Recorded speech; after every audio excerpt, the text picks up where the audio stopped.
La souffrance profonde vous enseigne une langue que le reste du monde ne parle pas.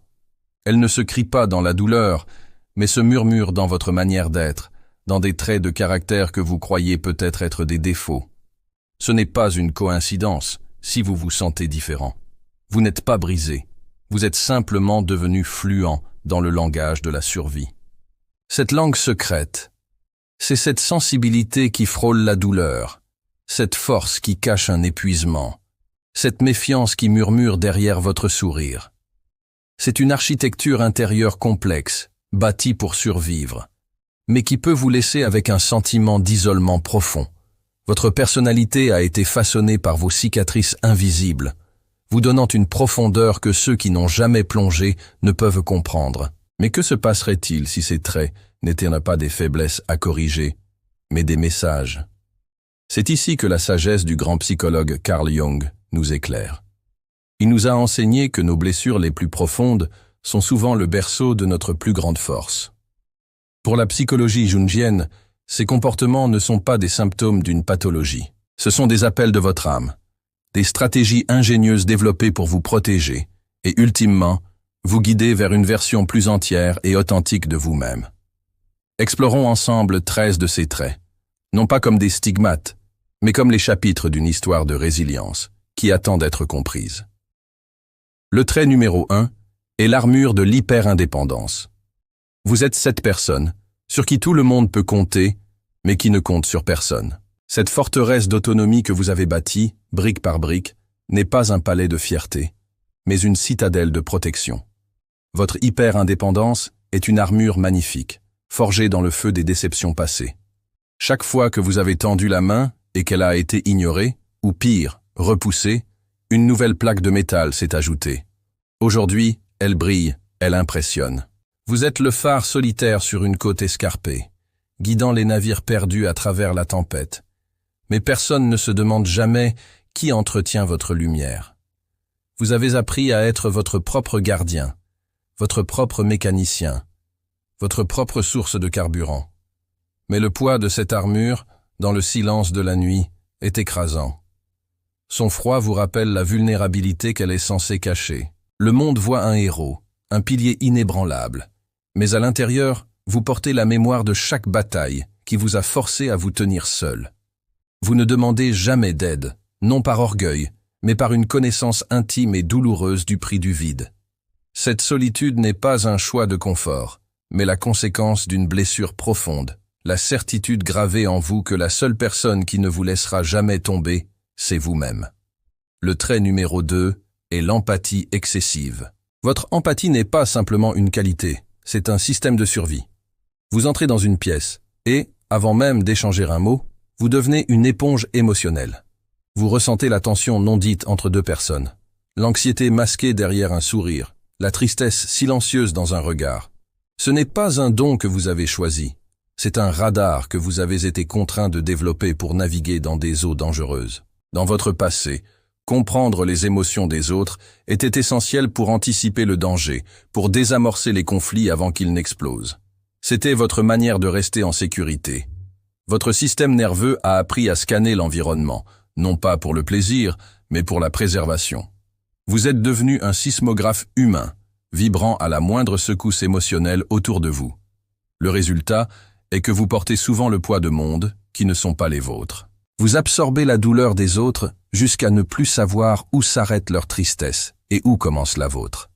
C'est une danse épuisante, celle de sentir l'orage arriver chez l'autre, de lui offrir votre parapluie, et de finir trempé, seul, sans jamais avoir pris le temps de vérifier votre propre météo intérieure. Le trait numéro 3 est la peur des relations véritables. Pour vous, la confiance n'est pas un acquis, c'est un sommet vertigineux que vous contemplez de loin. Vous pouvez être sociable, charmant, entouré d'amis, mais vous gardez une distance invisible, un dernier rempart que personne ne doit franchir. Cette peur des relations authentiques est le fantôme de trahisons passées. Vous avez déjà ouvert votre cœur, vous l'avez offert avec une sincérité désarmante, et il vous a été rendu en morceaux. Alors vous avez appris à construire un jardin secret, un lieu magnifique, mais entouré de murs infranchissables. Vous laissez les gens admirer les fleurs depuis le portail. Mais l'idée que quelqu'un puisse entrer, marcher sur votre terre sacrée, et potentiellement tout piétiner à nouveau, est terrifiante. Chaque nouvelle connexion est un risque calculé. Vous analysez, vous testez, vous cherchez la faille, non pas pour juger l'autre, mais pour vous protéger. La vulnérabilité, pour vous, n'est pas une force. C'est un souvenir de douleur. Vous aspirez à la profondeur, à cette fusion des âmes dont parlent les poètes, mais une voix intérieure, celle du survivant en vous, vous murmure constamment de rester sur vos gardes. Aimer en toute liberté signifierait désarmer, et vous ne vous sentez pas encore assez en sécurité pour déposer les armes. Le trait numéro 4 est le personnage de la personne forte qui s'effondre seule. En public, vous êtes le chêne, robuste, fiable, celui vers qui tout le monde se tourne lorsque le vent souffle trop fort. Vous offrez votre ombre, vos conseils, votre force sans jamais fléchir. Vous êtes le pilier qui soutient l'arche, l'ancre qui stabilise le navire. C'est le rôle que vous avez appris à jouer à la perfection, une persona, comme dirait Carl Jung, si bien construite que même vous, parfois vous y croyez. Mais lorsque les portes se ferment et que le silence se fait, le chêne se révèle creux. Le pilier est parcouru de fissures. L'effondrement est total, silencieux et solitaire. L'épuisement que vous cachez derrière votre sourire est abyssal. Le poids du monde que vous portez pour les autres s'écrase sur vos propres épaules. Personne n'imagine la profondeur de votre solitude, car vous ne la montrez jamais. Montrer cette facette serait, dans votre esprit, un aveu de faiblesse, une trahison envers l'image que vous devez maintenir. Vous avez associé la force à la suppression de vos propres besoins. Vous consolez les autres, mais ne savez pas recevoir le réconfort. Vous êtes le médecin blessé qui soigne les autres sans jamais penser ses propres plaies. Cette dualité est une charge immense. Être le sauveur de tous et n'avoir personne pour vous sauver de vous-même. Le trait numéro 5 est la sensibilité sensorielle. Le monde vous semble souvent trop bruyant, trop lumineux, trop intense.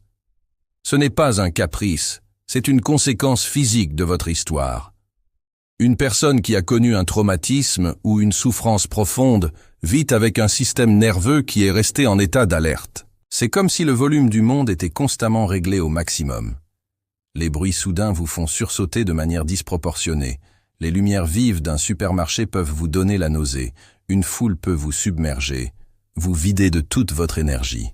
Vous êtes comme une pellicule photo qui a été surexposée. La moindre lumière supplémentaire brûle l'image. Ce n'est pas une faiblesse, c'est le témoignage d'un corps qui se souvient du danger. Votre corps n'a pas oublié qu'il a dû être hyper vigilant pour survivre. Aujourd'hui, même en sécurité, il continue de scanner l'environnement à la recherche de menaces potentielles. Cette sensibilité n'est pas une erreur de conception.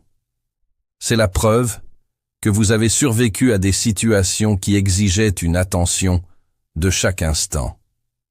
Le défi est maintenant d'apprendre à votre système nerveux que la guerre est finie, de lui offrir le silence et la douceur dont il a besoin pour enfin se mettre au repos. Le trait numéro 6 est le besoin obsessionnel de contrôle. Votre vie est peut-être méticuleusement organisée. Vos journées sont planifiées, vos projets sont anticipés, votre environnement est ordonné. Ce besoin de contrôle n'est pas une simple préférence pour l'ordre, c'est une tentative désespérée de maintenir les murs d'un barrage pour empêcher le chaos de vous submerger à nouveau. Vous avez connu le chaos, vous avez vécu des moments où tout s'effondrait, où vous étiez à la merci d'événements ou de personnes imprévisibles. Cette expérience a laissé une empreinte profonde.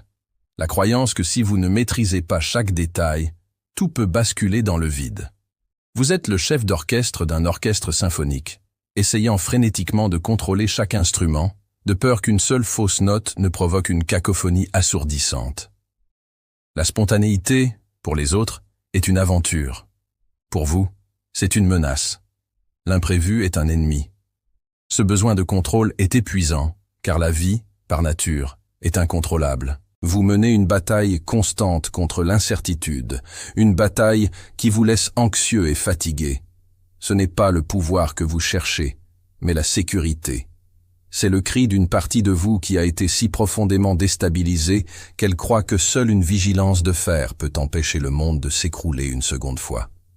Le trait numéro 7 est le silence comme refuge. Pour beaucoup, le silence est un vide inconfortable. Pour vous, il est un sanctuaire. Lorsque vous vous retirez du monde, ce n'est pas un acte de rejet, mais un besoin vital de recharger une batterie intérieure constamment sollicitée. Vous cherchez le silence comme un plongeur cherche la surface de l'eau pour respirer. Le monde extérieur, avec ses bruits, ses exigences et ses jugements, est une pression constante. Le silence est votre chambre de décompression. C'est dans cet espace que vous pouvez enfin déposer les masques, faire taire les voix des autres et écouter la vôtre. C'est un retour à la maison. Un lieu où vous pouvez vous réorganiser intérieurement. Trier le chaos des émotions que vous avez absorbées. Vous avez appris que le bruit extérieur peut masquer les signaux les plus importants, ceux qui viennent de votre âme. Votre retrait n'est pas de l'isolement antisocial. C'est un acte d'hygiène spirituelle. C'est comme entrer dans une cathédrale silencieuse, après avoir traversé une place de marché bondée. Dans ce silence, vous retrouvez votre axe, vous vous reconnectez à votre vérité.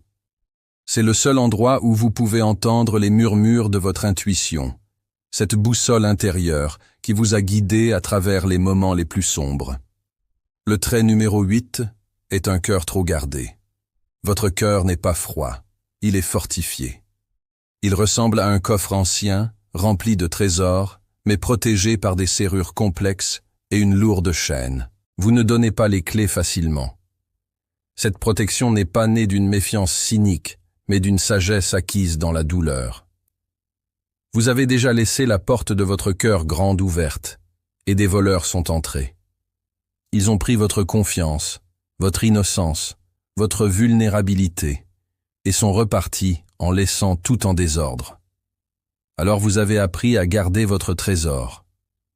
Chaque nouvelle personne qui s'approche doit montrer patte blanche, non pas une fois, mais 100 fois. Vous observez, vous attendez, vous évaluez la sincérité sur le long terme, le moindre signal de danger, la moindre incohérence, et vous doublez le tour de clé. Ce n'est pas que vous ne voulez pas aimer ou être aimé, vous en rêvez. Mais le coût d'une nouvelle effraction serait trop élevé. Votre cœur est un lieu sacré, et vous en êtes devenu le gardien vigilant. Ouvrir ce coffre demande plus qu'un simple mot de passe. Il demande la preuve d'une présence patiente douce et absolument fiable. Quelqu'un qui ne cherche pas à prendre le trésor, mais qui est prêt à s'asseoir devant le coffre et à simplement apprécier sa beauté même de l'extérieur. Le trait numéro 9 est un sens aigu de la justice, aiguisé par la douleur. Vous ne supportez pas l'injustice. Elle vous provoque une réaction viscérale, une indignation qui monte du plus profond de vos entrailles. Le manque de respect, la malhonnêteté, la manipulation vous sont physiquement intolérables. Cette sensibilité n'est pas un simple attachement à des principes moraux abstraits. C'est la résonance de votre propre histoire. Vous avez été du mauvais côté de l'injustice. Vous avez connu la douleur d'être réduit au silence, d'être bafoué, trahi ou traité sans équité. Votre souffrance personnelle est devenue une boussole morale universelle. Vous êtes comme une cloche qui a été fêlée par un coup violent. Désormais, elle ne sonne plus pour n'importe quoi. Mais sa vibration est d'une clarté absolue, lorsqu'elle résonne avec la vérité et l'intégrité. Vous devenez le défenseur des autres, car en eux, vous reconnaissez votre propre blessure. Vous ne pouvez rester silencieux lorsque quelqu'un est traité injustement, car ce silence serait une trahison envers la partie de vous qui a souffert seule. Ce feu pour la justice est le produit direct du froid de l'indifférence que vous avez subi. C'est votre douleur, transformée en un bouclier pour les autres et en un cri pour un monde plus juste. Le trait numéro 10 est la capacité de voir l'invisible chez les autres. Votre souffrance vous a donné des yeux que les autres n'ont pas. Vous avez développé une sorte de vision nocturne de l'âme humaine. Là où la plupart des gens ne voient qu'une façade, un sourire poli ou une attitude désinvolte, vous percevez les fissures, les peines cachées, les combats silencieux. C'est parce que vous connaissez intimement le langage du non-dit. Vous avez passé tellement de temps à masquer votre propre douleur que vous reconnaissez instantanément les masques chez les autres. Un silence un peu trop long, une lueur fugitive dans le regard, une tension dans la mâchoire. Ce sont pour vous des phrases entières. Vous êtes un décodeur de l'invisible. Les gens se sentent souvent vus par vous d'une manière qu'ils ne comprennent pas eux-mêmes, car vous ne regardez pas seulement leur persona, mais vous ressentez leur ombre, pour reprendre les termes de la psychologie jungienne. C'est un don puissant, mais aussi une charge. Voir la douleur partout peut être épuisant. Cependant, c'est cette même capacité qui fait de vous un ami, un confident, un guérisseur d'une valeur inestimable. Vous n'offrez pas de conseils superficiels, vous offrez la reconnaissance, ce cadeau rare et précieux de dire, sans un mot, je vois ta lutte, et tu n'es pas seul. Le trait numéro 11 est la peur d'être un fardeau. Au fond de vous, il y a cette croyance tenace que votre simple existence, vos besoins, vos émotions, sont une charge pour les autres. Cette peur vous pousse à vous excuser constamment, même quand vous n'avez rien fait de mal. Désolé de déranger. Excuse-moi de prendre de ton temps. Ces phrases sont des réflexes. Vous minimisez vos propres problèmes, vous dites « ce n'est rien » quand, à l'intérieur, tout s'effondre. Vous préférez souffrir en silence plutôt que de risquer d'imposer votre peine à quelqu'un d'autre.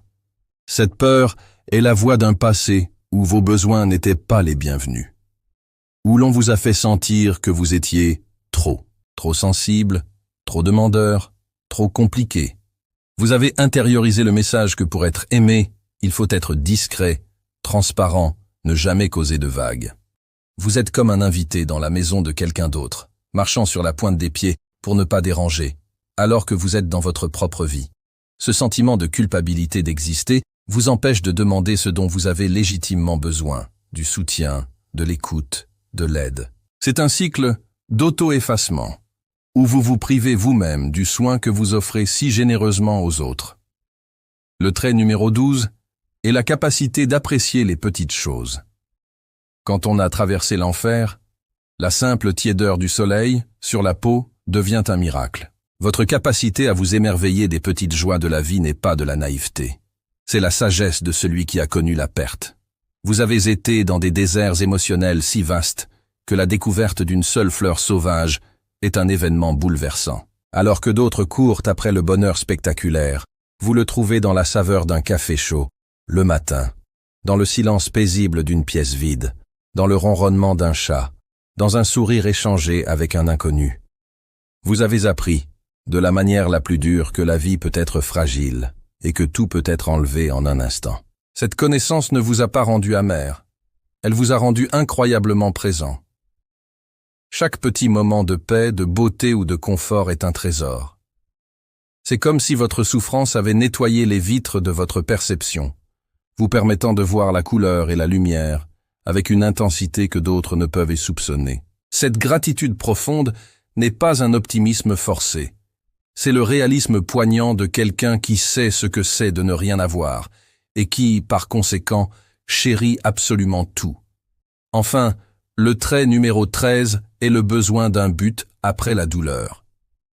Une fois que la survie n'est plus la seule préoccupation, une question émerge inévitablement. Pourquoi? Pourquoi ai-je enduré tout cela? Vous ressentez un besoin profond de donner un sens à votre souffrance, de la transmuter en quelque chose de plus grand que vous. La douleur, si elle reste brute, est un poison. Mais si elle peut être alchimisée, elle devient un remède. C'est le chemin de l'alchimiste, transformant le plomb de son traumatisme en l'or d'un but. Ce but prend souvent la forme d'une aide aux autres. Vous devenez le guide que vous auriez aimé avoir, le mentor qui comprend sans juger, le créateur qui construit des ponts là où il n'y avait que des abîmes. Vous pourriez lancer une association, écrire un livre, devenir thérapeute, ou simplement être la personne ressource dans votre communauté. Ce n'est pas une quête d'ego, mais une quête de rédemption. Vous voulez que votre histoire, vos cicatrices, servent à éclairer le chemin de quelqu'un d'autre. En trouvant un but qui transcende votre douleur personnelle, vous ne l'effacez pas, mais vous lui donnez une nouvelle vie. Vous transformez votre blessure en une source de pouvoir et de compassion, assurant que votre souffrance, au final, n'aura pas été vaine. Si vous vous êtes reconnu dans ces 13 traits, ne voyez pas cela comme le diagnostic de votre douleur, mais comme la profondeur de vos forces cachées. Chaque comportement est une médaille gagnée dans une bataille invisible. La psychologie jungienne nous enseigne que c'est au cœur de l'ombre que l'on trouve la lumière. Votre hyper-indépendance est la preuve de votre incroyable résilience. Votre empathie dévorante est la racine de votre sagesse intuitive. La forteresse autour de votre cœur protège votre immense capacité à aimer authentiquement. La souffrance ne vous a pas seulement brisé, elle vous a ouvert. Elle vous a donné la capacité de voir dans l'obscurité, de ressentir la vérité derrière les masques et de chérir la lumière dans ses formes les plus simples. Ce que vous avez longtemps considéré comme votre fardeau est en réalité votre don. C'est la source même de votre profondeur. Si ce message a résonné en vous, si vous vous sentez enfin vu, alors rejoignez cette communauté de chercheurs d'âme en vous abonnant. Votre parcours est important et vous n'êtes pas seul à le parcourir. Pour affirmer ce pouvoir et vous connecter aux autres qui parlent cette même langue silencieuse, commentez ci-dessous. Mes cicatrices sont ma carte du ciel. C'est une manière pour nous de nous reconnaître, de savoir que nous sommes ensemble dans ce voyage. Et si vous connaissez quelqu'un qui se bat en silence, partagez cette vidéo. Ce pourrait être la lumière dont il ou elle a besoin aujourd'hui. Le but ultime n'est pas d'effacer votre passé, mais d'apprendre à lire la sagesse qui y est écrite. Vos blessures ne sont pas des chaînes qui vous retiennent, ce sont des racines qui vous ancrent dans une vérité plus profonde. Alors, cessez de vous excuser pour votre intensité. Cessez de réduire votre lumière, pour ne pas éblouir ceux qui ne sont pas prêts à voir. Honorez l'armure que vous avez portée, puis trouvez le courage de l'ouvrir. Non pas pour n'importe qui, mais pour vous-même, pour enfin respirer. Votre existence, avec toute sa complexité, n'est pas un problème à résoudre. C'est votre chef-d'œuvre.